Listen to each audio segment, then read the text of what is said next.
Sue, good evening. How are you? I'm doing very well, thank you. So I know you, and perhaps it's true to say you're best known as an author, as the author of Semiosis, which is a story of a colony struggling to adapt to a new world who find assistance in unexpected places in the form a mutual support group. I've written here with I guess a sentient bamboo would be the shortest way of describing it. So where did you get the idea for sentient plants? Well, I always had plants, a lot of house plants, and so did my mom, so I was pretty much surrounded by them. And one day, one of my house plants attacked another plant. And I thought that was strange, and it killed it. I thought, well, I wasn't paying attention. I should have stopped it. And then a month later, another plant attacked another plant, and I thought, well, this is strange. So I began to do some research, and I discovered that plants are very active. They have a lot of skills. They're basically fighting for their life all the time. And if they have to kill something else in the process, well, that's just fine too. The more I learned about them and the more I studied, the more I realized that we think plants are passive and they just sit there, but they're active. They're very attentive to their surroundings. They know exactly what's going on at all times, and they have all sorts of strategies, because we as animals, if there's a problem, our basic solution is always, we're just going to go somewhere else and solve it. If I'm thirsty, there's water over there. If I'm hungry, there's water over there. There's food over there. If I'm in danger, I can just run and hide. But plants just sit there. If they are thirsty, they need to develop strategies to deal with low water. If they're hungry, if they're not getting enough nutrients, oh, well, maybe they can catch an animal, because animals have lots of nutrients if you can digest them. If they're in danger, well, maybe they can grow thorns, they can use all sorts of poisons, they can do just put prickers up there. They have a variety of strategies. So plants, the more I learned about them, they were just amazing. And I thought, well, if I'm going to write an alien, an amazing alien is the best kind of alien. All right, so that led you to make it a planty alien, as you say. That offers both challenges and opportunities from a writing point of view. Obviously, plants generally, anyway, somewhat static unless it's a triffid. It's not moving around, perambulating in the way that we would. So maybe it's a bit more difficult for them to participate in the story. But you obviously got around that. How did you? What did you have to think through in order to make that happen? Well, plants provided a lot of the information because, as I say, they are sessile, as is the scientific word or term. They just sit there, but they have a lot of strategies for coping with where they are. One of them is to get animals to do things for them. Flowers need to get pollen from one plant to another, from one flower to another. And they have all sorts of bribes and strategies to get animals to do that for them. Lizards, insects, birds, butterflies, sometimes other kinds of animals. So that's one thing. As I said, they have a variety of strategies for coping. They do communicate with each other. That's something that is right now a debate in botany, is how much and what kind of communication they have. But they do work together with plants around them. So they have means to cope. The advantage for me as a writer is that most readers don't know that, if a plant has a problem, the plant might also have a solution. And so it can come as a surprise to readers. So that was a good thing. That was an advantage that I had. One of the things I did in the book was, except for the idea that plants can think like us, they might think, but not like us, that's for sure. Everything they do is what they can actually do. I tried to do that so that if they suddenly needed to create a scent, they do that here on Earth all the time. Okay. So as you were doing the research for that book, I imagine there was quite a lot of it. What was the most surprising thing that you learned, if you can remember? Well, how many plants consume animals? There's like over 800 species of carnivorous plants. Wow. And then there are several hundred that kill for no apparent reason. And then some that kill what's called protocarnivory, that they kill a plant, they can't digest the plant, but they use it as fertilizer. So that was one of the things. Another is how, for example, a tree, if you look at a tree, the leaves on the bottom are not like the leaves on the top. The early leaves are not like the later leaves that they grow. So they're trying to cope all the time with a changing climate and changing weather, and they have a lot of schemes to do that. Another way that plants deal with changes in their environment, because changes happen a lot. Plants live for a long time. Yes. A tree can live 200-300 years or more. But its seeds are going to come into a different kind of climate than it had. So for some plants, they just make every kind of variety of genetic change in their seeds that they can. Most of them won't work, and that's fine.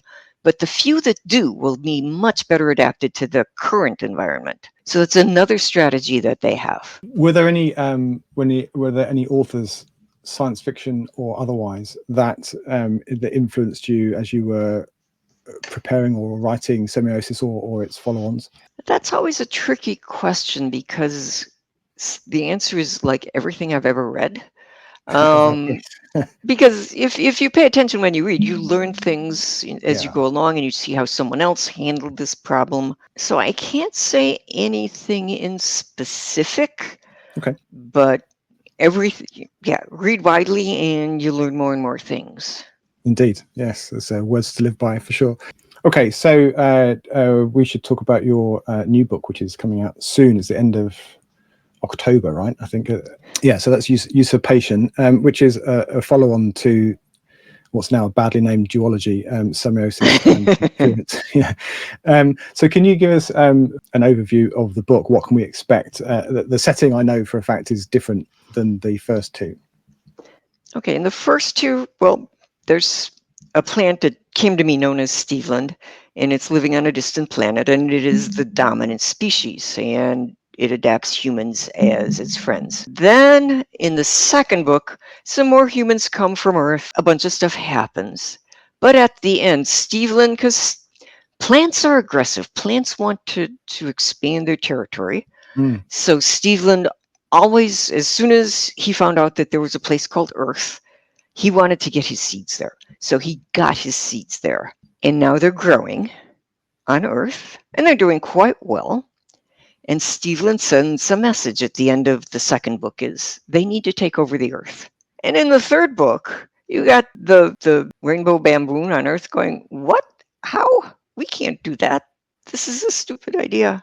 I don't even, they have to see what they can do about those instructions, let's just say. Yeah.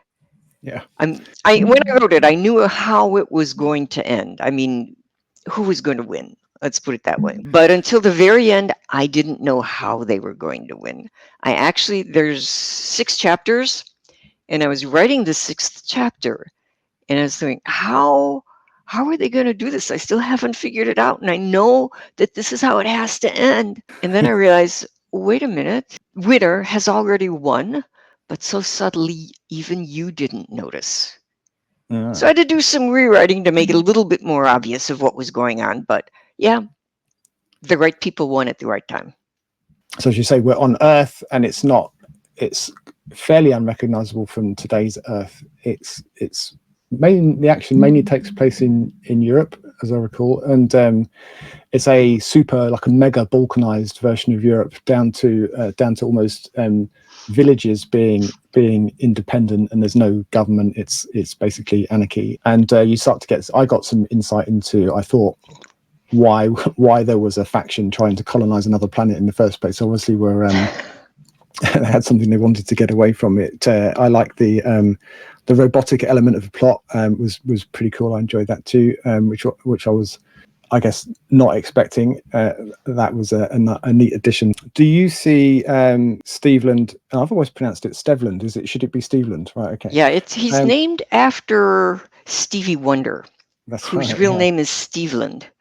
Okay. And I did some research. I was tempted to call him up and ask, hey, how do you say your name? But then I found a clip of Diana Ross talking to him, and she said Steveland, so that must be true. Okay. Well, all right. Yes, if Diana says so, then so be it. All right, Steveland. So yes, do you see Steveland and his earthbound offspring as some form of kind of benevolent dictator? Like it felt like less and less like a mutual arrangement, and more like a I'm doing this for your own good sort of arrangement. But that's how I felt at the end of it. Was the plant was staging an intervention, and maybe humans needed that, and maybe, well, maybe we do. yeah, Yeah. they might work it out later on. But it's worth remembering that plants are aggressive. So Yeah. they did what plants do, which is what they want to do, and not necessarily what we want them to do. And that's true of our own lives. We don't notice because we can run faster than they can. If we were working on their speed, our understanding of our planet would be very different. Well, as a complete aside, I don't know did you ever see David Attenborough series Private Life of Plants? Yes. Yeah, where lots of slow motion footage is sped up, and it's incredible to see that it, as you say, completely changes your perception of what a plant does or is, or how they operate is completely changed by playing it at many times actual speed. So just to show my ignorance now, I'm familiar with your Semiosis and the two that fit in that series, including the new one, Usurpation, but I'm less familiar with your other work, and I wondered if you could give us a little overview of the other novels. There's one called Immunity Index. Yeah. And Immunity Index, I started writing it in 2018. I want to make that clear because it's about a coronavirus epidemic. So I was almost finished, and then we all started getting coronavirus. It's not my fault, and it's not. I was interested in that because back in the 1980s, I was a newspaper reporter, and I was covering AIDS. And I talked to an epidemiologist who explained how AIDS was horrible. And he was a gay man, and he knew exactly how horrible it was and what it was doing to the gay community. And it was a disaster. But it was not as bad as it could have been, and could explain to me what that was. And I've never quite been able to forget that. So that was the inspiration of what if you had an epidemic and it was really bad and it happened in this situation to these people, and how would they cope and what would they do? And so that was the basis of that. It had some problems. Not too many people were interested in reading a book about coronavirus during the coronavirus epidemic. But I think if you go back to it now, it's really fast paced. We have some distance. And one great thing about this novel is that it has a happy ending, because it has an ending. I mean, right now I'm still getting coronavirus vaccinations, and probably will my whole life. But in this novel, the coronavirus epidemic does come to an end. I perversely, perhaps, I went out of my way to go back and read books about pandemics in the pandemic, and if I'd known about yours, I would have read that one too. Station 11 was one that I read. I really read the first half of The Stand, and a couple of other things as well. As fiction was jumping off the page and becoming real, it wasn't an entirely pleasant experience. But okay, and so that's one. I think there's another. Is that right? It's called Dual Memory, and it is about a young man comes to an island. He's fleeing from conflicts in the rest of the world, but they follow him there, and he wants to fight back, but really doesn't have very many means. And then the machines on the island start to help him because they don't want to die.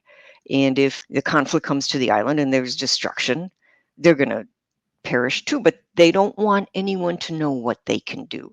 He gets an assistant who's a self-actualizing AI, but they all want to be artists. And so art plays a big part in there. The inspiration for this novel was, you may have heard of the tulip bubble, and it was in Holland. And probably everything you know about it is wrong. Nobody really went broke. Some friendships were irrevocably broken, but mostly it was just people getting drunk and doing stupid things. But tulips were a good investment, and they still were. So my inspiration from that, and art was really, really important at the same time. There were a lot of artists, and they were working hard because there was a lot of money going around. That's one of the reasons why people were investing in tulips, because they had a bunch of spare money. So buy tulips, and tulips were a good investment. I want to stress that. You can still, to this day, spend $10,000 on a tulip because it is a good investment. If you're a horticultural dealer, you can use that if it's a great tulip, and you can breed that, and then you can sell them, and you can make a profit. Yeah. And that's basically what they're doing. But the point is, what if something happened and no one really understood what went on? Which is our case with the tulip bubble. We think we know, and we're totally wrong. What if that happened in real life, that is in a story, where just a few people know? In fact, two people. That's why it's dual memory. Two memories know what happened, and all the rest have managed one way or another to forget or never know. So that was the basis of it. And then I had a lot of fun with how are we going to do that? And we have a main character who might not be competent to do that, but he's going to get help. Okay. And so were tulips, the tulip bubble there, the inspiration for the story, or do they appear in it as well? Well, there's art. And because in the future, a couple hundred years, tulips wouldn't be the right thing. But what if we started bringing in microbes from other planets, if we found them around our solar system? And you could collect them if you had a lot of money, and they could be good investments. And so how would that play out too? One of the things with the tulip bubble, if you look back at art from the 1600s from Holland, there's a lot of people painting pictures of tulips. And why? Well, because that was a good investment. So you've got these microbes. Can you make art about microbes? Well, of course you can.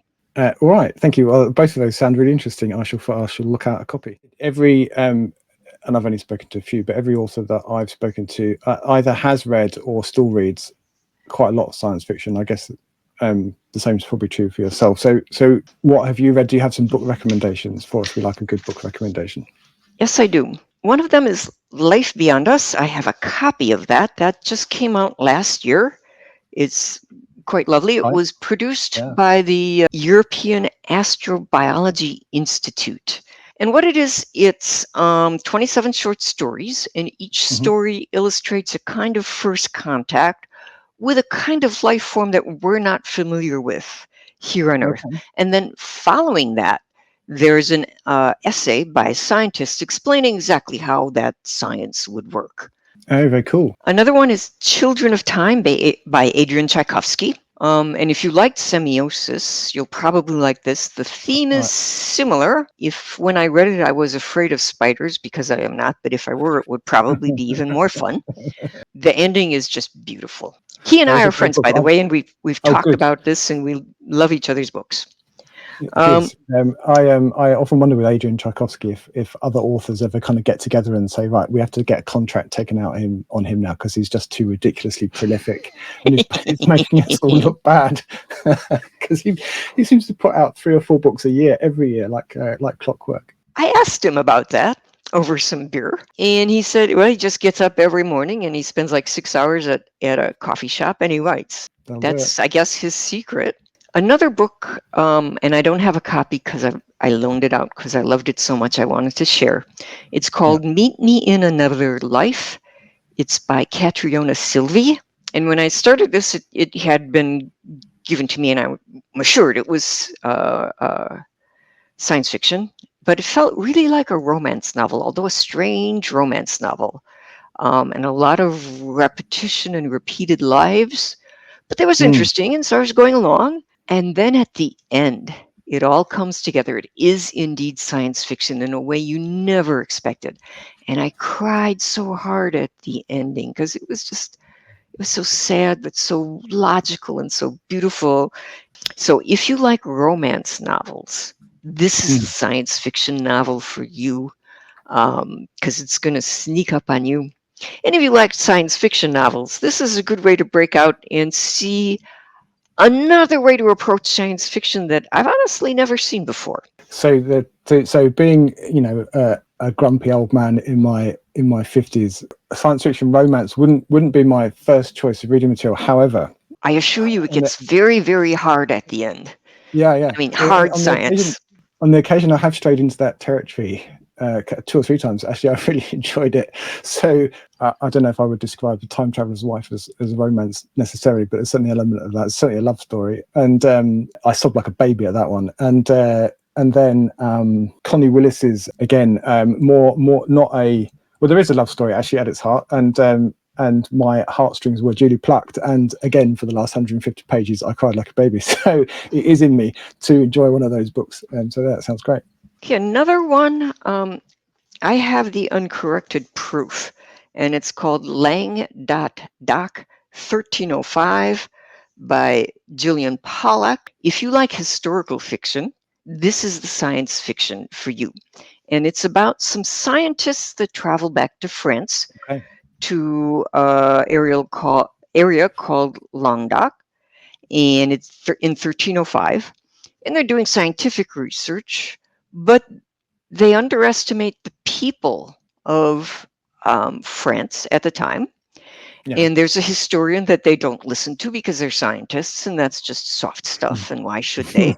And then they find out why time travel is dangerous. She herself is a researcher. She knows the historical time really well. She's also a very good writer. So it's a delightful book that feels both historical and science fiction-y at the same time. I've read a lot of historical fiction in my time, but I feel like that's a phase that I passed through. But I still enjoy it. And going back to the Connie Willis books again, similar sort of vein, time traveling scientists going back to a period in time. So that does sound right up my alley. It's brilliant. Mm-hmm. Well, in a similar vein, but totally different, we have this book, which is a Marlen of Prague, Christopher Marlowe and the City of Gold. And it's by Angeli Primlani, and she did live in Prague for a while. She's a theater producer. She knows theater really well. She knows that historic part of time. This is fantasy and not science fiction. And there's magic. And the question is, can Christopher Marlowe prevent the 30 Years' War? Because if you know about the 30 Years' War in Europe, it was the worst war in Europe ever, even worse than World War II. Can they stop that? That's the basic question. But she knows the times. She's a great writer.